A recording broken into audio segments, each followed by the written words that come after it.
नमस्कार भाइयों बहनों, आप सबको अनुज मोहन का नमस्कार। मैंने लाइव आने के लिए आप सबसे कहा था, लेकिन किन्हीं कारणोंवश मुझे कुछ स्पेशल पूजा करनी पड़ी कुछ लोगों के लिए, जिससे कि उस पूजा का रिलीफ भी उन लोगों तक पहुंचा है और कुछ अच्छी न्यूज़ेस आई हैं।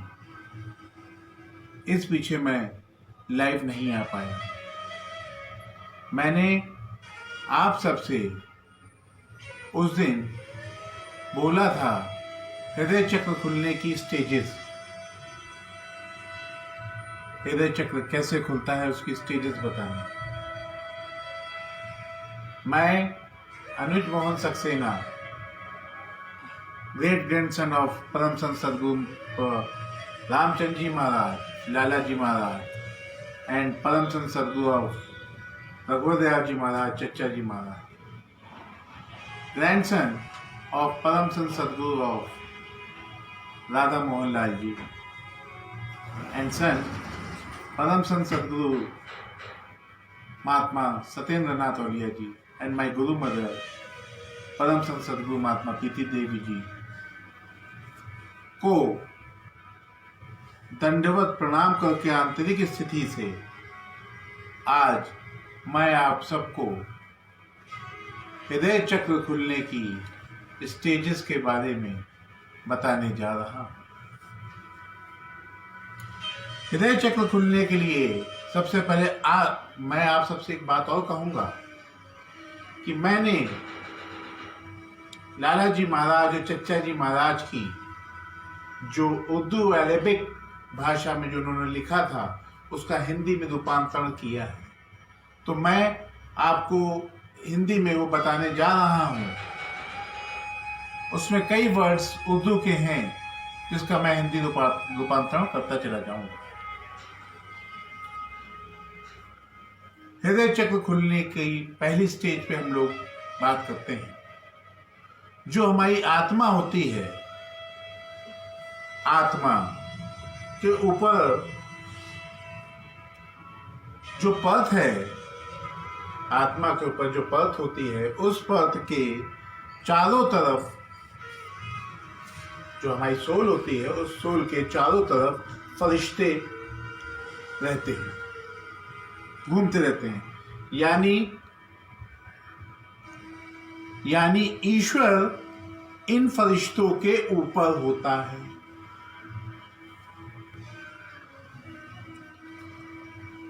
और ये ईश्वर के नीचे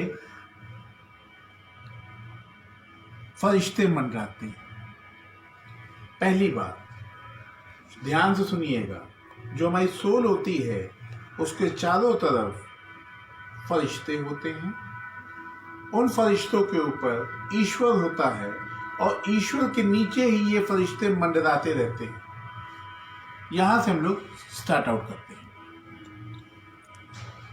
फरिश्ते आत्मा को रूह के मुकाम पर हर इंसान के पास तक पहुंचाते हैं। जो फरिश्ते होते हैं ये रूह की रोशनी के चारों तरफ घूमते रहते हैं। रूह मतलब आत्मा। मैंने आपसे पहले कहा था कि मैं कुछ उर्दू के वर्डिंग का यूज करूंगा। ये रूह के रोशनी के चारों तरफ घूमते रहते हैं। रूह को पहचान नहीं पाते, ये आत्मा को नहीं पहचान पाते हैं। जो फरिश्ते होते हैं ये चारों तरफ घूमते जरूर रहते हैं, लेकिन ये आत्मा को पहचान नहीं पाते हैं, क्योंकि जब उसके अंदर की स्थिति ही नहीं जानोगे तो ईश्वर को कैसे पहचान पाओगे। जब आत्मा के अंदर की स्थिति नहीं जान पाएंगे हम और आप, कोई भी, तो ईश्वर तक कैसे पहुंचेंगे। ईश्वर तक पहुंचना मुश्किल है जब तक हम आत्मा रूपी स्थिति को ना पहचान पाएं।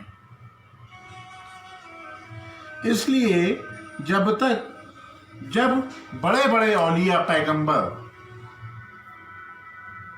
और नबी आए तो ये फरिश्ते उनको नहीं पहचान पाए। जिस समय पे बड़े बड़े औलिया नबी और पैगंबर ने धरती पे जन्म लिया, धरती पे आए हैं, जिनके नाम पे जो है आज के समय में ये सत्संग चल रहा है, लाला जी महाराज आए, चचा जी महाराज आए, बाबा साहब आए, पिताजी महाराज आए, जिनके नामों पे ये सत्संग चल रहा है, बड़े बड़े औलिया आए हैं। तो ये जो फरिश्ते थे ये इन नबियों को नहीं पहचान पाए, और वो ये फरिश्तों को नहीं पहचान पाए। जो रूह है उसका मालिक गुरु होती है, उसका मालिक गुरु होता है आपका। गुरु जहां भी जाता है, गुरु जहां भी जाता है, ये चारों फरिश्ते उसके खास हैं और उसके साथ साथ हमेशा तैनात रहते हैं। जहां पे भी गुरु जाएगा ये चारों फरिश्ते उसके साथ क्यों रहेंगे? क्योंकि ये सोल के पास, ये सोल के चारों तरफ घूमते हैं। जो हमारी आत्मा होती है सोल के चारों तरफ घूमते हैं और ये पहचान नहीं पाते हैं नबी और पैगंबर को। तो जहां जहां आपका गुरु जाएगा उसके साथ ये फरिश्ते आपके पास गुरु के साथ ही जाएंगे। गुरु जब चाहता है तब उन फरिश्तों का इजहार तालिब के सामने करता है। जिस समय गुरु चाहेगा, तालिब मतलब शिष्य के सामने करेगा। गुरु से बिना जुड़ा इंसान एक ऐसा खालीपन का एहसास करता है जिससे उसे मालूम होता है कि वो उसके पास कुछ भी नहीं है। अगर आप गुरु से जुड़े हैं तो आपको एक ऐसा खालीपन सा लगेगा जैसे कि आपके पास अब कुछ भी नहीं बचा है, अगर गुरुमयी स्थिति आपके अंदर आ चुकी है तो। लेकिन सदगुरु से जुड़ने के बाद ये खालीपन खत्म हो जाता है। गुरु और सदगुरु में बहुत बड़ा डिफरेंस है। गुरु क्या है? गुरु हम लोग निकलते हैं और गुरु क्या चल रहा है, और भाई गुरु क्या हाल चाल। गुरु कई तरह के होते हैं आज के देश में, लेकिन सतगुरु जो सत्य की राह पे चलना सिखाए, जो कठिनाइयों से उभारना सिखाए, वो आपका सतगुरु होता है। और सतगुरु मिलना बहुत ही मुश्किल है। जिसे सतगुरु मिल गया उसकी जो है नैया पार हो गई, जीवन की नैया उसकी पार लग गई। ये होता है सतगुरु।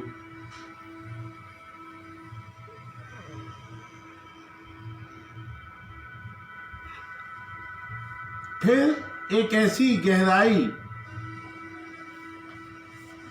उस शिष्य को मालूम होती है जहां पर उसे नीले और ब्राउन रंग की रोशनी चमक के साथ दिखाई देने लगती है। जिस समय सदगुरु का हाथ आपके ऊपर आने लगता है उस समय नीले और ब्राउन रंग की रोशनी आपकी पूजा में आने लगती है। वो रोशनी आपको रियलाइज करती है कि गुरु आपके साथ स्टेप बाय स्टेप चल रहा है। गुरु की तल्लीनता आप में है। ये मैंने नहीं लिखा है, ये लाला जी महाराज के कथन हैं जो उन्होंने लिखा है, मैं आप लोगों को बता रहा हूं। कुछ भी नहीं है, सब कुछ उन्हीं का है। इसका मतलब ये है कि गुरु ने उस मोमिन को, उस शिष्य को, अगर आपको नीली और ब्राउन रंग की रोशनी दिखाई देने लगी अंतर्ध्यान पूजा करते वक्त, तो सतगुरु ने आपको कबूल कर लिया है। इसका मीनिंग ये होता है। और शिष्य को हर वक्त हर क्षण उस नूर का एहसास होने लगता है। और जिस समय शिष्य को नीले और ब्राउन रंग की रोशनी का एहसास होने लगेगा उस समय उस रोशनी के लिए, उससे आगे की रोशनी के लिए, उसके आगे और भी रोशनियां हैं, वो गुरुमय होने लगेगा। ऐसा मुझे लगता है कि हम सब गुरुमय होना चाहते हैं, लेकिन अभी तक हम लोगों के आंतरिक स्थितियों से वो रोशनियां ही नहीं बाहर आ पा रही हैं, जिन रोशनियों से हमारा आंतरिक मन में उन रोशनियों को जागृत करने के लिए हमें सदगुरु के साथ और सभी बुजुर्गों की समाधियों पे जरूर जाना चाहिए।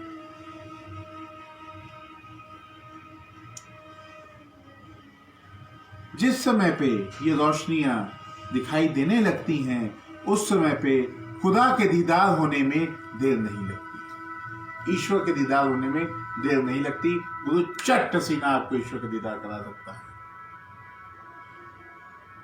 चुटकियों का खेल है साहब, गुरु कब और क्या करा दे पता नहीं रहता है। ये गुरु के ऊपर स्टेज पे है कि एक क्षण में यूं देख ले तो आपको वली का मुकाम तय करा दे, लेकिन गुरु ये देखता है कि आप उससे कितना प्रेम करते हैं, उसकी स्थितियों से कितना अवगत हैं। आज का छोटा सा वीडियो हृदय चक्र खुलने के बारे में जो मैंने आपसे कहा था उसका छोटा सा सारांश मैंने आज आपको बताया है। नेक्स्ट वीडियो में फिर आपको इसके आगे की बातें बताऊंगा, लेकिन तब तक मैं आप सबसे ये कहूंगा कि गुरु माँ की समाधि का कार्य चालू होना है और ये मैं आप लोगों से बार बार कहता हूं, लेकिन मुझे लगता है कि मुझे कहना नहीं चाहिए, लेकिन मेरा वो हुक्म है कि तुम जब तक कहो तब तक लोगों को बताओ उनके मार्ग के बारे में, उनको क्या करना चाहिए उसके बारे में। इसलिए मैं आपसे कह रहा हूं कि उनके समाधि का कार्य चालू होना है और कुछ कार्य चालू हो चुका है। इसलिए हम सबको मिल करके जो समाधि का रूप हम लोगों ने दिया है, इस बार का जो भव्य रूप देने की बात कर रहे हैं, तो उसमें मैं अकेले कुछ नहीं कर पाऊंगा, मुझको आप सबके सहयोग की जरूरत है। चच्चा जी महाराज, महात्मा राधा मोहन लाल जी, महात्मा सत्येंद्र नाथ औलिया जी की समाधि, परदादी जी, दादी और गुरु माँ की समाधि का हम लोग नया रूप तैयार कर रहे हैं। गुरु माँ की समाधि तो अभी बननी है। मैं आप लोगों से यह अपील करता हूं कि इस कार्य में आप सब स्वयं से आगे बढ़ करके गुरु का फैज उठाएं और बुजुर्गों की रहमत हासिल करें और जल्द से जल्द समाधि के कार्य में सहयोग करें, क्योंकि 7 और 8 अगस्त मैं फिर कह रहा हूं, अपने वीडियो में ध्यान से सुनिएगा, 7 और 8 अगस्त 2020 आप सबको कानपुर 8/223 आर्य नगर में आना है, जो कि भव्य भंडारे का रूप लेगी। ये 2 तारीख 7 और 8 अगस्त का भंडारा हमारे गुरु महाराज साहब परम संत सदगुरु महात्मा सत्येंद्र नाथ औलिया जी के निर्माण दिवस पे किया जाता है। इस बार गुरु माँ का भंडारा 7 तारीख की सुबह से प्रसाद चढ़ेगा और ये भंडारा समाधि पे ही होगा। समाधि परम संत सदगुरु महात्मा रघुवर दयाल जी महाराज, चच्चा जी महाराज, परम संत सदगुरु महात्मा राधा मोहन लाल जी और परम संत सदगुरु महात्मा सत्येंद्र नाथ औलिया जी की। तब तक हम लोगों को समाधि के कार्य को और समाधि को जो रूप देने के लिए हम लोगों ने सोचा है वो हम सबको मिलकर दे देना चाहिए। इसमें मुझे आप सबसे ये अपील करता हूँ कि ये कार्य मैं अकेले नहीं कर पाऊँगा, मुझे आप सबके सहयोग की ज़रूरत रहेगी। तब मैं अनुज मोहन सक्सेना नेक्स्ट वीडियो तक के लिए आप सबसे प्रणाम करता हूँ। अगला वीडियो जल्द ही आप सबके सामने होगा।